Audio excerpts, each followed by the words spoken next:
ఎన్టీఆర్ వర్ధంతి సందర్భంగా జూనియర్ ఎన్టీఆర్ ఫ్లెక్సీల తొలగింపు విషయానికి వచ్చేసరికి కొడాలి నాని కొన్ని ఘాటు వ్యాఖ్యలు చేశారు. దీనికి సంబంధించి మరింత సమాచారం మా ప్రతినిధి మురళి అందిస్తారు. Murali, over to you.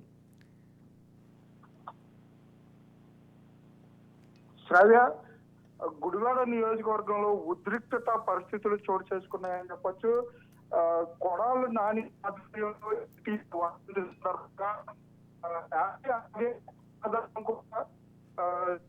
అయితే గుడివాడలో భారీగా ఏర్పాట్లు చేశారు.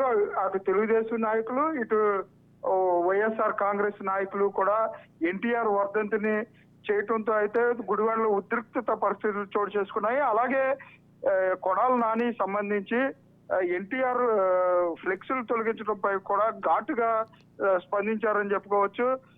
ఎన్టీ రామారావుని గద్దె దింపిన చంద్రబాబు నాయుడుకు వర్ధంతి చేసే హక్కు లేదు. ఎన్టీఆర్ మనవడుగా ఉన్న జూనియర్ ఎన్టీఆర్ ఫ్లెక్సులు తొలగించడంపై కూడా తీవ్ర అభ్యంతరం వ్యక్తం చేశారు.